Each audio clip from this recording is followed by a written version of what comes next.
मोदी के द्वारा उसका उद्घाटन करवाया गया। अब घात के आधार पर हम नहीं कह सकते कि नरेंद्र मोदी ओबीसी है, वो अपघात से थोड़ी ओबीसी है, वो तो बाय बर्थ ओबीसी है। छत्रपति शिवाजी महाराज का पुतला और उसका उद्घाटन करने के लिए ब्राह्मण को भी बुलाया जा सकता था, क्योंकि इस तरह के कर्मकांड करने के लिए ब्राह्मण को ही बुलाया जाता है। मगर इसके लिए एक ओबीसी का प्रधानमंत्री को बुलाया गया। ओबीसी की प्रतिक्रिया के साथ इसका संबंध जोड़कर देखा जाए तो निश्चित रूप से एक कैलकुलेशन और ज्यादा समझ में आने के लिए सुटेबल होता है। तो मैं आप लोगों को ये सारी बातें समझाने का प्रयास कर रहा हूं। आप लोगों को और एक बात तथ्य कि इन लोगों ने ऐसा प्लानिंग करने का एक और कारण है। वो कारण क्या है? महाराष्ट्र में लोकसभा की 48 सीटें हैं। महाराष्ट्र में लोकसभा की 48 सीटें हैं। लोकसभा का चुनाव हुआ,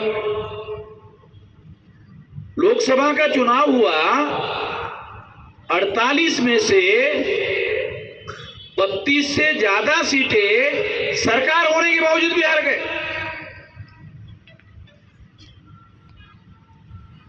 मुझे लगता है हमारे लोगों को ठीक से जानकारी है। ये लगभग 33 सीटें, 48 में से 33 सीटें बीजेपी और गठबंधन हार गई। अगर इसी का कैलकुलेशन विधानसभा में रिपीट होता है तो बीजेपी चुनाव हार जाएगी। समझने के लिए बीजेपी के लोगों को कोई पंचांग देखने की जरूरत नहीं है। अगर मान लो 300 सीटें हैं तो इनके विरोधी वालों को 200 सीटें मिलेगी, ऐसा उसका अर्थ होता है। 288 विधानसभा की सीटें है ही ऑलरेडी, तो राउंड अबाउट 300 सीटें विधानसभा की। तो ये सारा पॉलिटिकल कैलकुलेशन है। चुनाव हारना भी एक बहुत बड़ी वजह है। लोकसभा का चुनाव हारना भी एक बहुत बड़ी वजह है। इस तरह का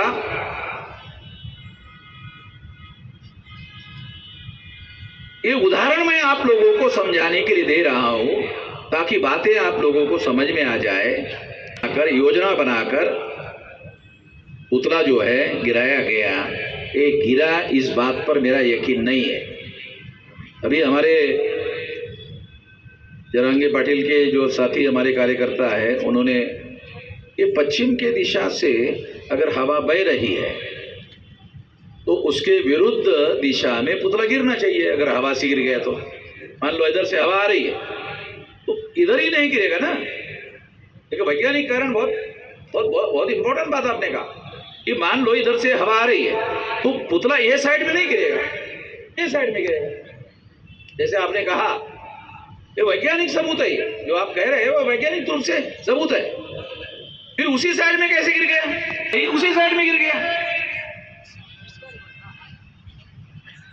उससे मैं ऐसा मानता हूं ये पॉलिटिकल कैलकुलेशन है। हम लोगों को ये ध्यान रखना चाहिए। और अभी चुनाव का माहौल है, ये बातें ध्यान में रखने के बाद हम लोगों को निश्चित रूप से ये बात समझ में आती है कि ये योजनाबद्ध तरीके से ये पुतला गिराया गया ताकि मराठा लोग इसके विरोध में प्रतिक्रिया करें और प्रतिक्रिया करने के बाद ओबीसी लोग मराठा के विरोध में प्रतिक्रिया करें। इस प्रतिक्रिया को संगठन के लेवल पर कंसोलिडेट किया जाए और मासेस के लेवल पर कंसोलिडेट करने के लिए मीडिया का इस्तेमाल किया जाए। ये सारी योजना बनाकर, प्लान बनाकर ये पुतला गिराया गया।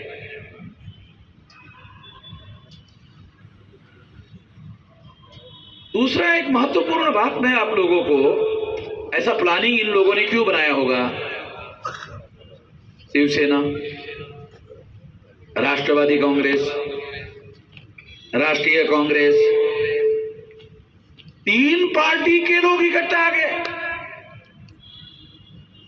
अरे बहुत बड़ी बात आपको बता रहा हूं। 3 पार्टी के लोग इकट्ठा आ गए और ये 3 पार्टी के लोग इकट्ठा आ गए, इसके विरोध में बीजेपी चुनाव जीत नहीं सकती, ऐसा बीजेपी का मानना है। तो बीजेपी के जो लोग हैं वो चुपचाप बैठ जाएंगे और चुनाव के पहले ही हार मान जाएंगे, ऐसा तो नहीं हो सकता। इसलिए उन्होंने, एक कहावत भी है, मरता क्या नहीं करता, मरता क्या नहीं करता। तो ये चुनाव हार ही रहे हैं, तो जो हारने वाले लोग हैं वो पूरी कोशिश करते हैं कि चुनाव जीता जाए। इसलिए फडणवीस के साथ साथ अभी आजकल खबरें आ रही है गडकरी को भी मैदान में उतारा जाए। ये सारे कैलकुलेशन के आंकड़े मैं आप लोगों को बता रहा हूं, ये सारे एग्जाम्पल बता रहा हूं आप लोगों को, बता रहा हूं। वो कोई काल्पनिक थ्योरी नहीं है, रियलिस्टिक बातें बता रहा हूं सबूत के तौर पर। तो ये पुतला गिरा नहीं है, इसको गिराया गया है। अगर इसको गिराया गया, इसीलिए हम ऐसा मानते हैं कि ये छत्रपति शिवाजी महाराज का अपमान है। और अगर आप लोग शिवाजी महाराज का अपमान कर रहे हैं तो हम लोग सम्मान करेंगे। तो ये सम्मान जो यहाँ नाम है सम्मान परिषद, ये अपमान के साथ उसके विरुद्ध प्रतिक्रिया में हम लोगों ने किया कि अगर तुम अपमान कर रहे हो तो हम सम्मान करेंगे। तो ये सम्मान करने के लिए परिषद हमने आयोजित की है।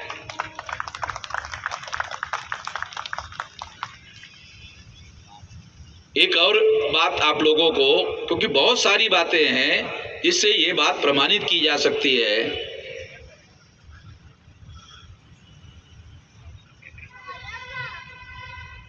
क्या भारतीय जनता पार्टी की जो सरकार है, इस सरकार ने संगठन के लेवल पर तोड़ा नहीं? तो सबूत कहते हैं हाँ तोड़ा। तो इसका मतलब है, वही बात मैं आपको सबूत के तौर पर पेश कर रहा हूं कि बीजेपी को ये नहीं लगता कि वर्तमान 3 पार्टियों का जो गठबंधन है उसके सामने हम चुनाव जीत नहीं सकते। ये उनको लग रहा है, इसका सबूत दे रहा हूं, आप लोगों के सामने सबूत पेश कर रहा हूं। राष्ट्रवादी को तोड़ा, फिर उन्होंने शिवसेना को तोड़ा, राष्ट्रवादी को तोड़ा, शिवसेना को तोड़ा। अशोक चौहान मेरे ख्याल से कांग्रेस के चीफ मिनिस्टर,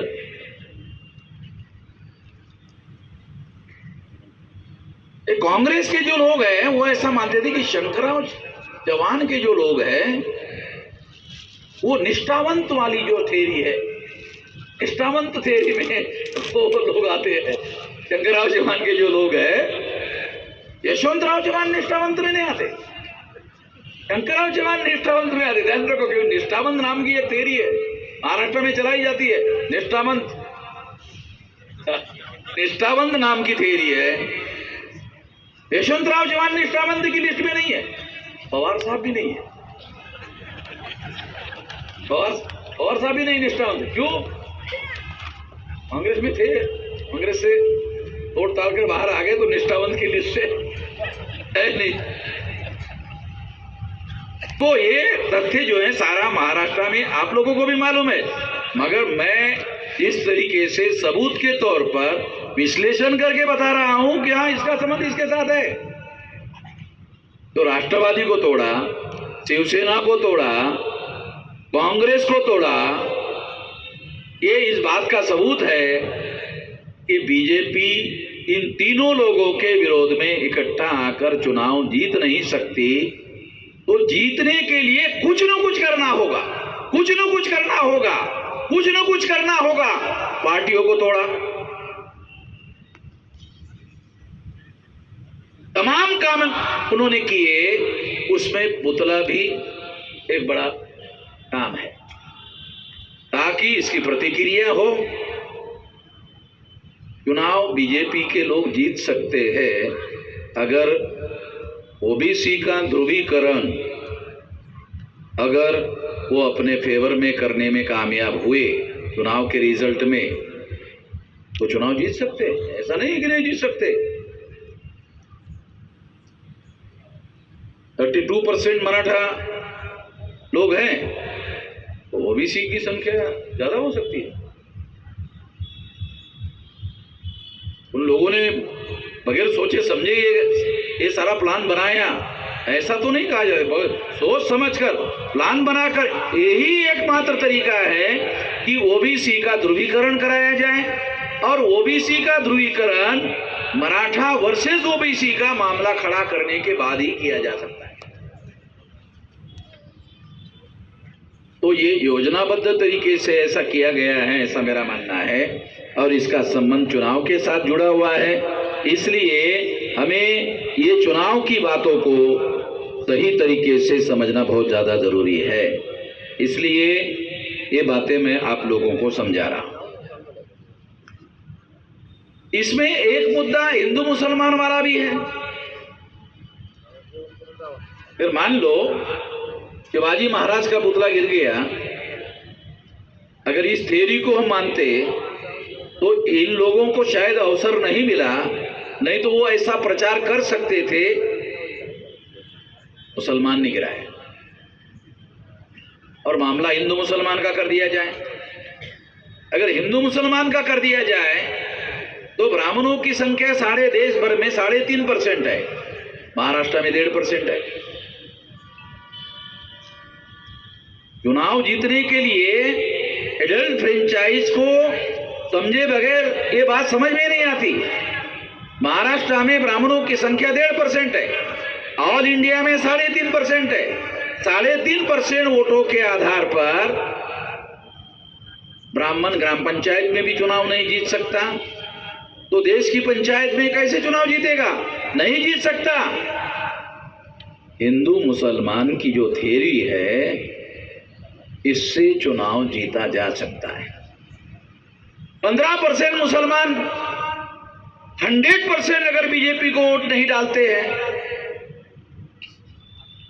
तो भी हिंदू मुसलमान के थ्योरी पर बीजेपी को चुनाव जीतने में अवसर मिलता है। 2 बार उन्होंने हिंदू मुसलमान के मुद्दे पर चुनाव जीता, कई राज्यों में हिंदू मुसलमान के थ्योरी पर चुनाव जीता। सारे देश भर में हिंदू मुसलमान ही एक थ्योरी है जो 3.5% ब्राह्मणों को बहुसंख्य बनाती है, और बहुसंख्य बनाने के बाद बहुमत में लाने का आधार प्रोवाइड करती है। तो हिंदू मुसलमान भी एक थ्योरी है। शिवाजी महाराज का पुतला मुसलमान ने गिराया, ऐसा उनको अवसर नहीं मिला, मगर इसका उपयोग कर सकते थे, जिससे हिंदू मुसलमान का मामला खड़ा किया जा सकता है। और हिंदू मुसलमान का मामला अगर महाराष्ट्र में खड़ा किया जाए तो निश्चित रूप से अदर बैकवर्ड क्लासेस के लोगों पर इसका परिणाम होता है, तमाम SC ST OBC के वोटों पर इसका परिणाम होता है। इसलिए मेरा ऐसा मानना है, छत्रपति शिवाजी महाराज का पुतला गिरा नहीं है, गिराया गया है। कुछ दूसरे लोग भी कहते हैं कि नहीं, ये पुतला गिराया गया है, मगर उन लोगों ने इसके समर्थन में कोई सबूत पेश किया है ऐसा लगता नहीं है। मैं आपके सामने तमाम सबूत पेश करके बता रहा हूं, कोई काल्पनिक बातें नहीं बता रहा हूं।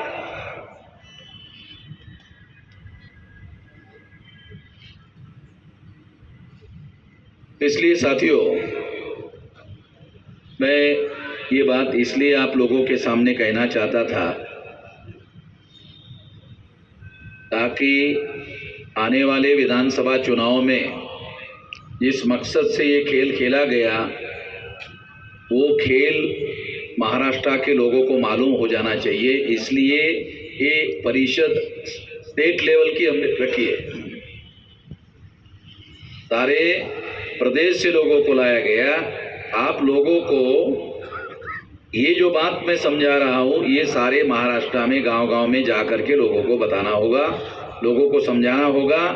अगर आप ऐसा करते हो तो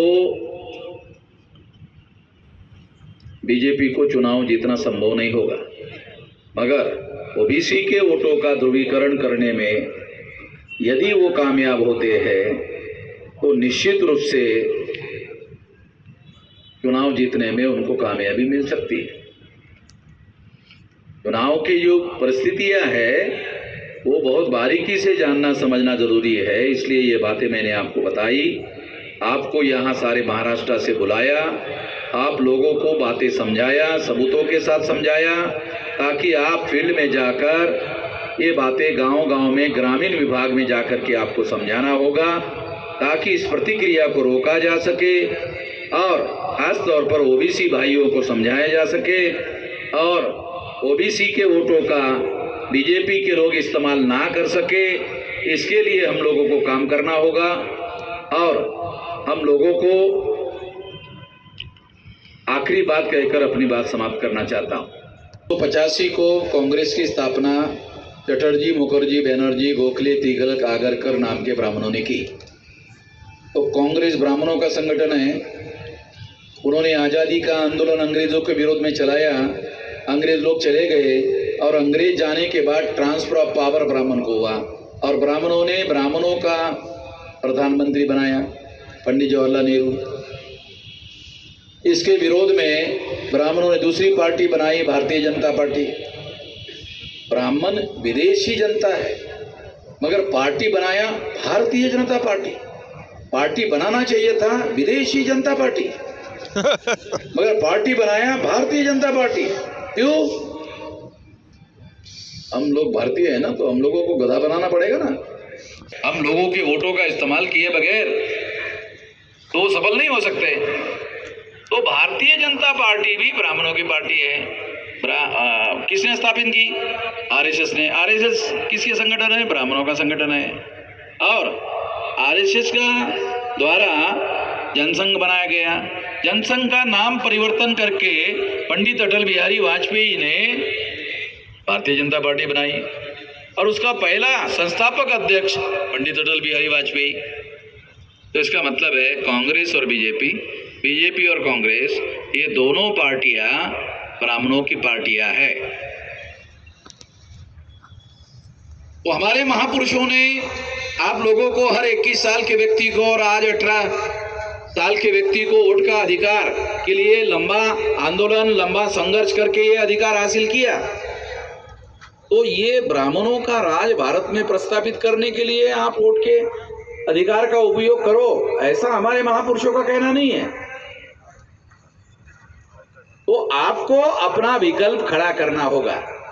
अगर आप अपनी सामाजिक, आर्थिक, धार्मिक, राजनीतिक प्रगति करना चाहते हो तो आपका भविष्य ब्राह्मणों के पार्टी के नियंत्रण में देकर आप अपना भविष्य सुधार नहीं सकते, आप अपना विकास नहीं कर सकते, आप अपनी तरक्की नहीं कर सकते, आप आगे नहीं बढ़ सकते। पहली बात,